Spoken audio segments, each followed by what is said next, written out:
Congressman Devin Nunes, Republican of California, joins us once again. Welcome back to Newsmax, sir. Hey, great to be with you, Greg. Thanks for having me. You bet. And congratulations, by the way. On the way out, President Trump, one of the last things he did, awarded you the Medal of Freedom. And forgive me, I'd like to read from the citation. It's very impressive. Let's see. The president says, Congressman Nunes pursued the Russia hoax at great personal risk and never stopped standing up for the truth. He had the fortitude to take on the media, the FBI, the intelligence community, the Democrat Party. Congressman Devin Nunes is a public servant of unmatched talent, unassailable integrity, and unwavering resolve. He uncovered the greatest scandal in American history.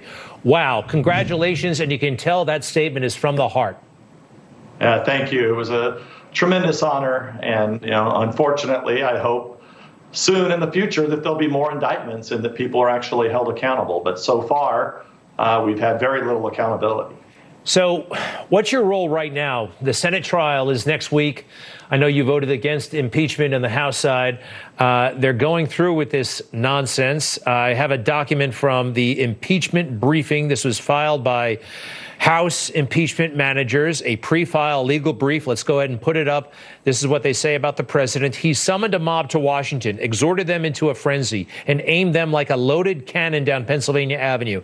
As the Capitol was overrun, President Trump was reportedly delighted.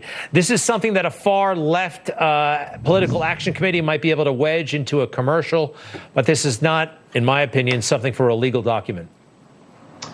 Well, what they're trying to do here is create the appearance, a facade of something that actually didn't happen.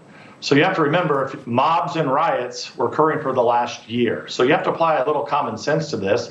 Donald Trump had every right, just as every American does. I saw in your last segment, you were talking about the Constitution there. And, we do have freedom to assemble as Americans. And somehow now that's going to be a penalty. When you look at the actual facts in this case, the obvious one, the two pipe bombs, very dangerous, explosive devices, they were laid the night before. So, and then you look at the timeline here, the people that were there at the time, Donald Trump was still speaking at virtually at the same time that people got into the Capitol. Now, I'm not downplaying any of this. The Republican Party is the party of law and order. We have zero tolerance for people breaking windows and busting down doors and interrupting proceedings.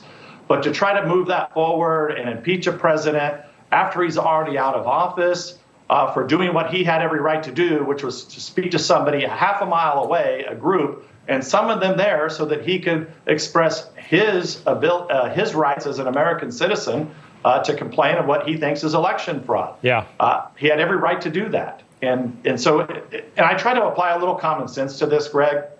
The American people, 75 million Americans at least, are, even if you don't, none of the 75 million Americans that I know appreciated what happened in the Capitol. But they're also sitting here going, wait a second, Donald Trump was half a mile away. Now we're looking at impeaching a president who's already out of office.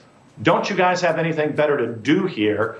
Is hopefully what some of those 75 million Americans, plus some of the people that voted for Biden, should be saying. And quite frankly, for a president who talks about unity all the time, we're not seeing any unity here. Not at all. Great points, Congressman. Let me ask you this, though. With the impeachment, with January 6th, you mentioned you termed it election fraud. I know a lot of folks have concerns about the election, irregularities, a lack of fairness, the constitutionality of what happened in some of these swing states. Given that the Democrats now seem to be scaring off legitimate inquiries into a lot of things, is this going to be off the table? Will there ever be a cold, analytical review of what went right and what went wrong on November 3rd? Well, look, unfortunately, it's probably going to be up to the Republican National Committee working with the Republican parties in each of these states where you have these irregularities. I also should say the Democrats are planning on passing the normalization of what I call the California laws. What the American people got to see this time is what we've been dealing with in California for many, many years. And that is when you walk into the DMV, you're automatically registered to vote, even if you don't want to register to vote, even if you tell them you don't want to vote. And guess what happens if you tell them, I don't want to be registered, I don't want to vote? They then mail a ballot to your house. Now moving forward in California, I think what they're going to do, they're just going to mail ballots to everyone. And look, and that's a recipe for a disaster. Many countries, other countries know that.